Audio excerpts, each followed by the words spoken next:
So because I make beats, I'm more likely to have a higher BMI, get less sleep, and die way younger than the average person. What?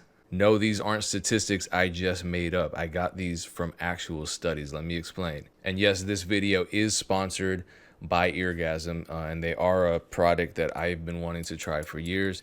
Now I finally have a chance. In 2014, a study by Diana Kenny concluded that musicians live an average of 25 years less than the average US population. 25 years. In 2018, a study by Nettlecutt et al. Concluded that musicians had higher stress, got less sleep, and had higher body mass indexes than the average population. Think that's bad? It gets worse. According to the Hearing Health Foundation, professional musicians are nearly 4 times as likely to develop noise-induced hearing loss as the general public.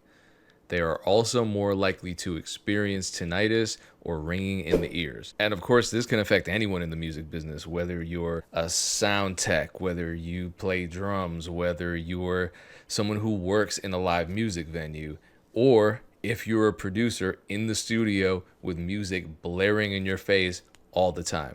In other words, and as the British Medical Journal states, hearing loss can develop from the repeated exposure to loud sounds, and that is what a lot of us musicians experience. I mean, think about it this way. We listen to loud music all day. We sit in chairs all day in the middle of studios, or if we're on tour, we're sitting in a car, we're sitting on a tour bus, we're sitting on an airplane. I've done all of the above. We work all night, we forget to eat, and if we do end up eating, it's usually something quick, so not something healthy. And we also experience a lot of stress due to just the nature of the music business, especially financial uncertainty. I mean, I used to be up until 4 in the morning, just eating all types of junk. I would play a late show, and then whatever was open at 3 in the morning, we would go and eat at. And that just was affecting me. It really was. I didn't like the way I looked. I didn't like the way I felt. So I made my own health a priority. I stay active. I work out daily. I eat regularly, and I opt for healthier options, food that I prepare, not stuff that I go out and grab. And to me, equally importantly, I never willingly expose myself to loud noises. I've always protected my ears because I know hearing loss is just not something that you can reverse. For me, being a music producer, my ears are my assets. Now, what I used to do at shows is just either get like the little foamy, squishy earplugs, or just like stuff Kleenex in my ears. But the problem there is, if someone's talking to me, I can't hear what they're saying. I can't hear the music. It might sound terrible, but I don't know, because I got these things stuffed in my ears that muffle everything. So if I'm at a live show, I need to communicate with people. I need to make sure I sound good. I need to communicate with the artist I'm performing with. If I'm in a studio, I need to communicate with the artist that I'm producing for, right? I need to talk to the engineer. And most importantly, I need to make sure that the music I'm making sounds good. If I have these things just stuffed in my ears, they're blocking out all the sounds. Yeah, they're protecting my hearing, but I'm not making good music. On the one hand, I want to be able to hear the music clearly, and I want to be able to hear the people around me, but I also want to protect myself from destroying my hearing. And here's where these earplugs come in.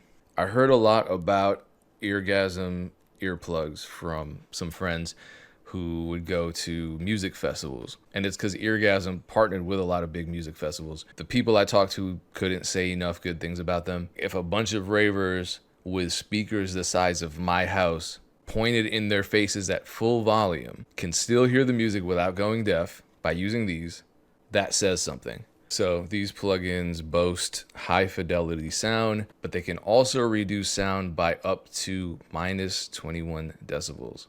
It's a lot. And they protect your ears while maintaining the clarity of the music around you. So when I put these in, I can hear the music I'm making. I can hear the music I'm playing. If I'm at a concert, I can hear the music with perfect clarity. It's just not killing my ears. I don't know the technology or the science behind this. Okay, this one is rated 16 dB. But I've been using them in the studio, and I could make a beat just fine. I hear the tones of everything. I hear the lyrics. I hear the person talking to the left of me. I hear the person talking behind me. I can hear it all, and I know that I'm protected which is important to me. So if you want to try these out for yourselves, there's a link in the description. To me, these are pretty inexpensive. They're about the price of a drum kit or a sample pack, and that's worth it. I mean, if you make music, your ears are your asset. They are. So take care of them, because if you don't, that's not something you can reverse after the fact. And then with regard to eating unhealthy and not getting any sleep, just stop that.